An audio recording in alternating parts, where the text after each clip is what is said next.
Latest episode দেখুন একদম add free.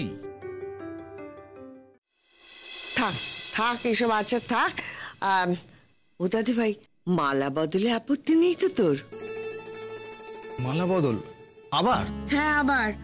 ফুলসজ্জার দিনে ফুলের মালা বদল হবে না তা কি হয়? ছোট বৌমা, মালাটা দাও। হ্যাঁ মা, হ্যাঁ দাও।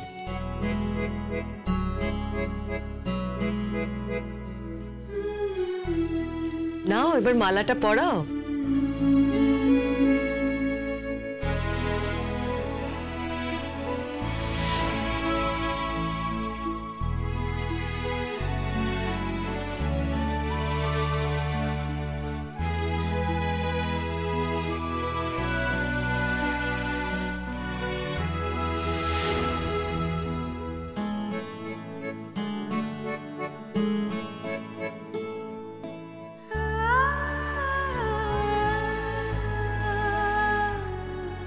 দাঁড়িয়ে আছো কেন মেঘ? মালাটা পরিয়ে দাও দাদা ভাইয়ের গলায়। ও দাঁড়া তো।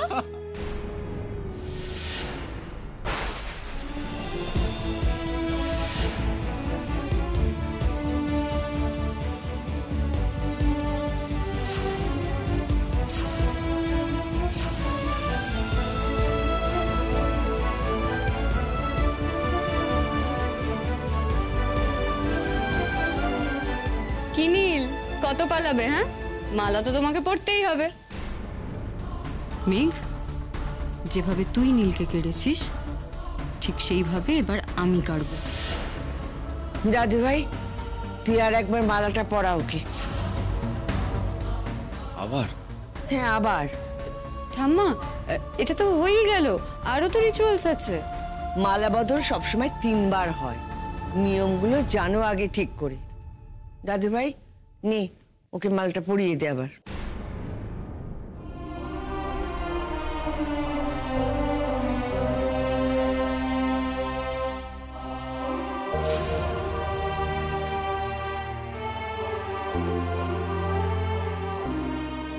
আর দাদু ভাই, স্ত্রীর সামনে নাগাল ছাড়ানো মাথা উঁচু করলেই নিজের উচ্চতার জানান দেওয়া হয় না। মাথা নিচু করে ঝুঁকেও নিজের উচ্চতা বোঝানো যায়।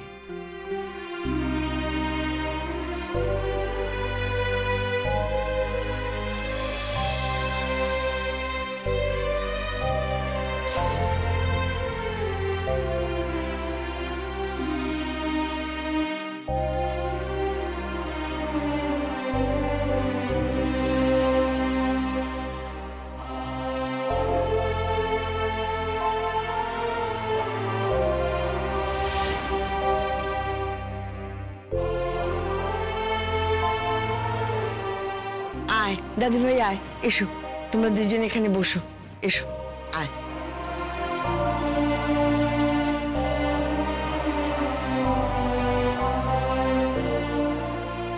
ছোট বৌমা, মিষ্টিটা দাও। হ্যাঁ মা।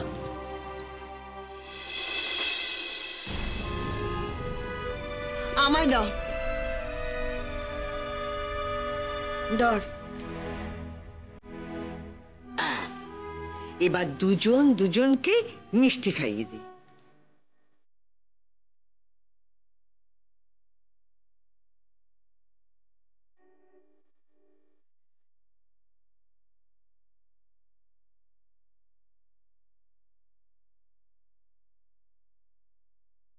মেঘ, এবার তুমি নীলকে মিষ্টি খাইয়ে দাও।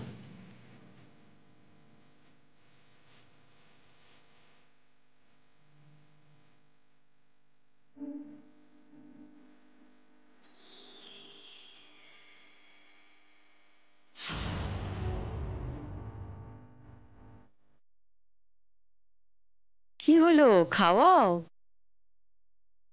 আরে মেঘ, বাবা ঠিক করে।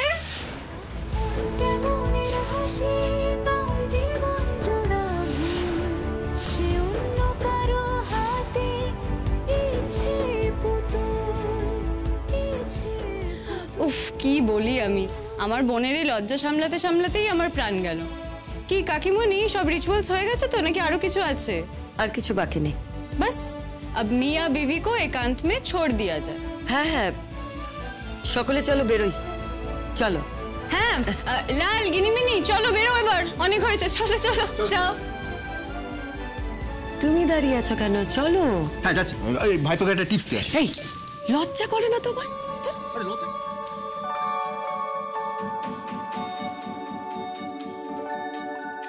এবার দুজন দুজনকে এমন ভাবে বেঁধে ফেলো যেন বাকি সবকিছু সবাই তুচ্ছ হয়ে যায়।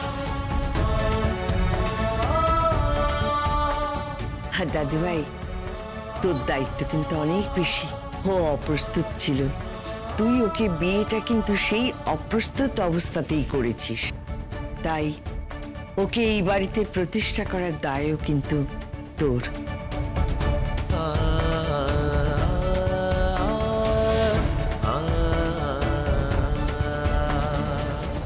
চলি।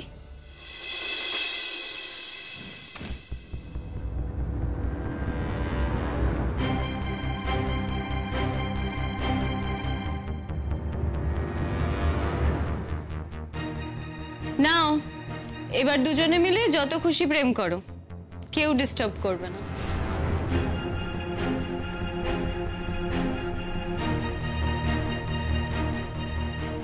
এই ফুলসজ্জা হবে না রে মেঘ, কি করে হবে বল? আজ তো আমার নীলের সঙ্গে ফুলসজ্জা হওয়ার কথা, তোরটা তো হতে পারে না।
এই ময়ূরী, কি হলো? তুমি দাঁড়িয়ে পড়লে কেন এখানে? না কিছু না, মনে হলো মেঘ ডাকছে ভেতর থেকে, আমার মনের ভুল নিশ্চয়ই। চলো। হ্যাঁ এসো।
ভালো করে শোনো, নিজেকে স্বাভাবিক করো। এভাবে সংকুচিত হয়ে গুটিয়ে থেকে নিজের সমস্ত ইমোশন নিজের মধ্যে লুকিয়ে রাখার তো কোনো দরকার নেই। এটা তোমার বাড়ি, এটা তোমার ঘর। Just be normal. আমি কিন্তু স্বাভাবিকই আছি। তুমি স্বাভাবিক নেই। দেখুন, আমি জানি না আপনি কেন এই কথা বলছেন। আমি কিন্তু এরকমই, যেমনটা আপনি এখন আমাকে দেখছেন। তাই তুমি কি জানো মেঘ, তোমার স্বাভাবিক সেলফ যেটা তোমার ভেতরে তুমি, সেটাকে চেপে রাখতে রাখতে তাকে হয়তো তুমি ভুলেই গেছো, নিজেকেই ভুলে গেছো। তোমার আসল তুমিটাকে তুমি হয়তো আজ মনেও করতে পারো না। না স্যার, আমি নিজেকে ভুলে যাইনি। আপনি হয়তো আমাকে ভুল চিনেছিলেন, ভুল ভেবেছিলেন, তাই আপনার মনে হচ্ছে যে এটা আমার রিয়েল সেলফ নয়। মেঘ, তুমি ময়ূরীর সাজানোটা নিয়ে আলটিমেটলি ওকে গার্ড করলে কেন? যার কোনো দোষ নেই তাকে গার্ড করার কি আছে? নিজেকে মিথ্যে বুঝিও না মেঘ। তুমিও জানো, আমিও জানি যে সত্যিটা কি। সত্যিটা হয়তো জানেনই, তাহলে এটাও হয়তো জানেন যে এই বিষয় নিয়ে আর কথা বাড়িয়ে কোনো লাভ নেই। আর আমার যতদূর মনে আছে, আমি তো এই প্রশ্নের উত্তর আপনাকে দিয়েছিলাম। তুমি কি ইনডাইরেক্টলি কথা বলতে ভালোবাসো? সহজ সত্যিটা সোজাসুজি বলো না। বলেছি, আপনি মানতে চাননি। আমি কিন্তু কাউকে গার্ড করছি না। ময়ূরী তোমাকে ওইভাবে সাজালো, এটাতে কি কোনো ভুল আছে? কি বলবো বলুন তো আপনাকে? আপনার তো এক এক সময় এক একটা জিনিস মনে হয় একটাই ব্যাপার নিয়ে। প্রথমে আপনার মনে হয়েছিল যে আমি ওরকম ভাবে সেজে ওখানে চলে গেছি, তারপর আপনি আমার ওপর রেগে গেলেন। তারপর আপনার মনে হলো যে দিদিভাই আমাকে ওরম ভাবে সাজিয়ে ওখানে পাঠিয়েছে, ব্যাস আপনি দিদিভাইয়ের ওপরেও রেগে গেলেন। একটা রিকোয়েস্ট করবো স্যার? করো, তবে তোমার রিকোয়েস্ট আমি তখনই রাখবো যখন তুমি আমাকে স্যার না বলে আমার নাম ধরে ডাকবে।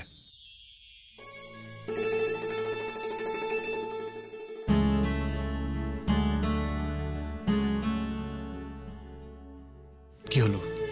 কি রিকোয়েস্ট করবে বলো।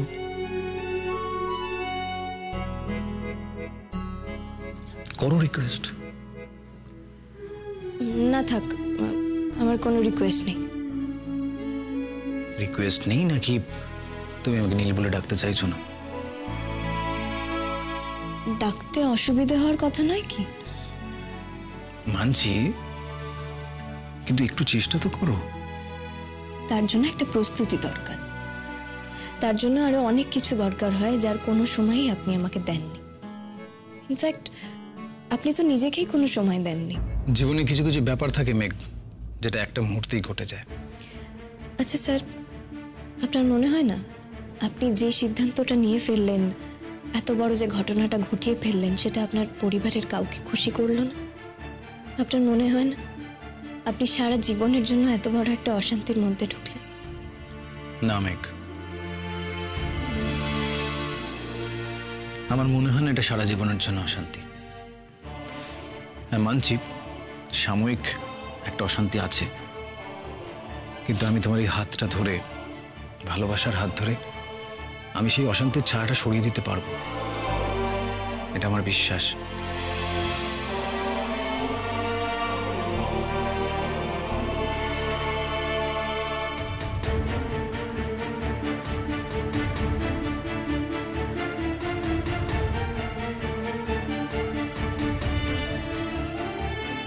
আমার বিশ্বাসে তোমার বিশ্বাস নেই? আমার বিশ্বাস আপনি হঠকারিতা করেছেন।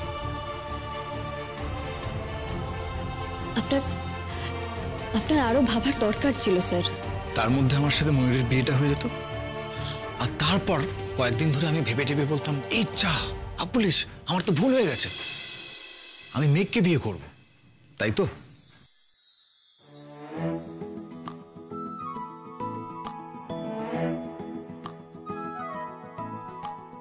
আরে আরে আরে, এ কি সৌভাগ্য আমার! আমি কি দেখছি? I can't believe in my lakh. কিন্তু হ্যালির ধূমকেতু দেখার মতো বিরল ঘটনা, রেড মুন দেখার মতো বিরল ঘটনা। আলটিমেটলি আমার মেঘবালিকা হেসেছে, আমার তো আনন্দে নাচতে ইচ্ছে করছে। এটাই আপনার প্রবলেম, জানেন তো? আপনি একটা মোমেন্টারি বিষয়কে বিরাট করে ড্রামাটাইজ করেন। আমি হাসলাম আপনার কথা বলার ধরনে, আর আপনি পরশুদিনও না আপনি এটাই করেছিলেন। হয়তো মোমেন্টারিলি আপনার মনে হয়েছিল যে আপনি আমাকে, আর আপনি অমনি একটা ডিসিশন নিয়ে ফেললেন।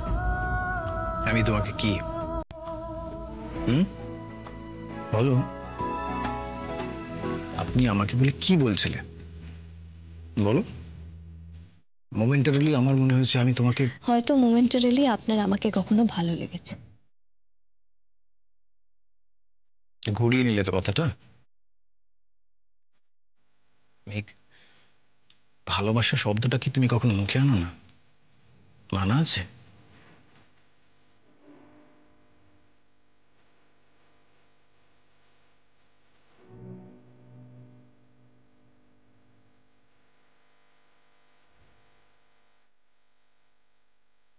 মেঘ, আবারও বলছি, এভাবে নিজেকে গুটিয়ে রেখো না, ভালোবাসো। আচ্ছা বেশ, আমাকে ভালোবাসো না, আমি অপেক্ষা করব, কিন্তু তুমি তোমার নিজেকে ভালোবাসো, তোমার নিজের লাইফটাকে ভালোবাসো। তুমি কি জানো হাসলে তোমাকে কতটা ভালো লাগে? ওই যে একবার একটু হাসলে, ঝলমল করে উঠলে। মেঘ, তুমি এরকম ভাবেই ঝলমল করে থাকো।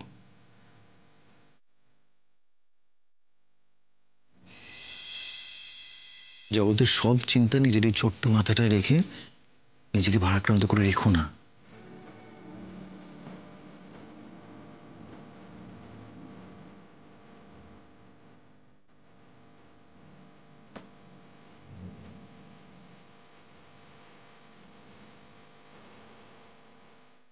আমার না বৈরিদির জন্য খুব খারাপ লাগছে, জানিস তো? সত্যি, আজকে কি স্ট্যাটাসে এই বাড়িতে ওর থাকার কথা ছিল আর কি স্ট্যাটাসে আছে। আমাদের সাথে নাকি রুম শেয়ার করছে। আমার না খুব মাথা গরম হচ্ছে, জানিস তো, দাদা ভাইটার উপর।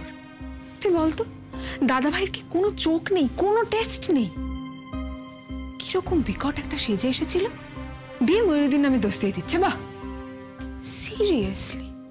মানে তুমি কি নেকা না তুমি বোকা যে তোমায় কেউ সাজিয়ে দিল আর তুমি একবারও আয়না দেখলে না চলে এলে? বাহ। না, ও ন্যাকাও না, ও বোকাও না, ওর টেস্টটাই ওরকম। দাদা ভাইয়ের যে কি দেখে ওকে পছন্দ হয়েছে কে জানে। হ্যাঁ মানছি ও খুব ভালো গান গায়, তো গান গাও না, আমরা দেখতে যাবো তোমার পারফরমেন্স। অদ্ভুত ব্যাপার তো, তোমার বাড়িতে বউ হয়ে চলে আসার।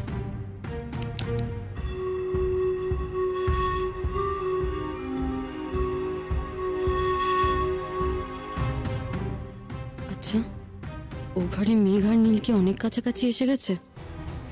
না না, মেঘ যেরকম পিউরিটান মেয়ে, ও এত তাড়াতাড়ি নীলকে অ্যালাউ করবে না।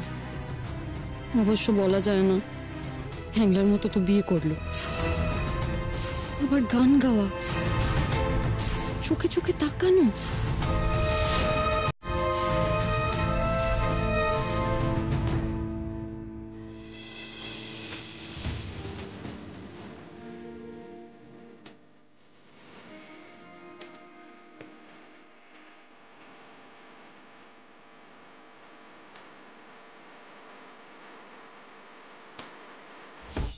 দেখো, তুমি চলে যেতে চাইলেও আমার কাছ থেকে চলে যেতে পারবে না।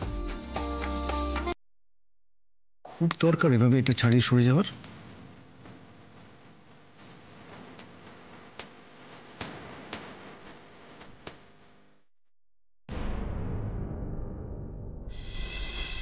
ময়ূরী, কি এত ভাবছো? অন্য মানুষ লাগছে। চলো না, আজকে আমরা সারা রাত আড্ডা দেবো জমি।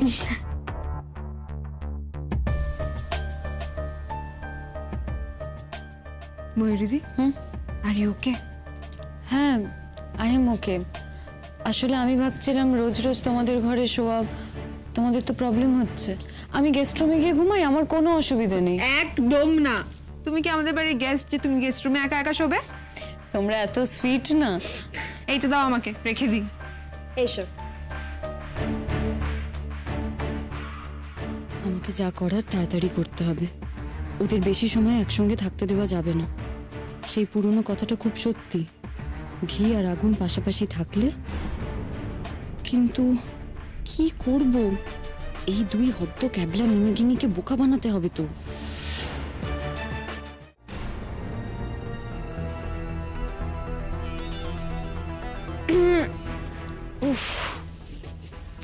বলছি, তোমার কাছে অ্যাসিডিটির কোনো ওষুধ আছে? কেন গো, তোমার আবার অ্যাসিডিটি হয়েছে নাকি? তারা মায়ের কাছে থাকতে পারে, আমি নিয়ে আসছি। না না, যেতে হবে না, বোধহয় অ্যাসিডিটি হয়নি। এত রিচ খাবার দাবার ছিল তো, আর যা ভালো রান্না হয়েছিল আমি তো সব খেয়ে ফেলেছি। তা ভালো করেছে, কিন্তু রাতে যদি অসুবিধা হয় তুমি বললে কিন্তু আমি নিয়ে আসতে পারি। মা এখনো ঘুমোয়নি চল। না না, কোনো অসুবিধা হবে না, আমার শরীর আমি খুব ভালোভাবে বুঝি, বুঝতে হয়। আচ্ছা, আজকে বরং আমি ঘুমিয়ে পড়ি, খুব টায়ার্ড লাগছে। হ্যাঁ, একদম একদম তুমি ঘুমিয়ে পড়ো। সত্যিই তো খুব এক্সস্টন হয়েছে, আর আমারও হয়ে গেছে। লাইট নিভিয়ে দিচ্ছি, শুয়ে পড়ো। হ্যাঁ।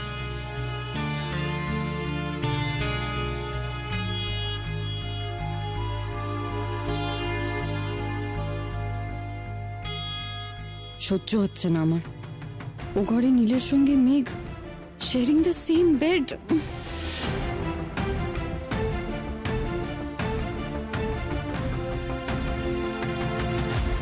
আপনি প্লিজ এটাকে ছাড়িয়ে দিন না।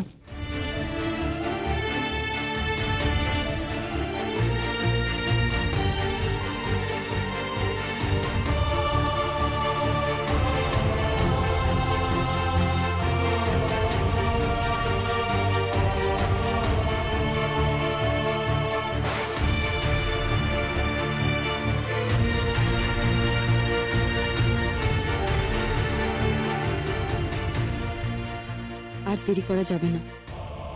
মেঘ যে ধরনের ন্যাকা, ও নীলকে রেজিস্ট করতে পারবে না বেশিক্ষণ, ইনফ্যাক্ট করতে চাইবেও না। আমাকে আমার কাজ শুরু করতে হবে।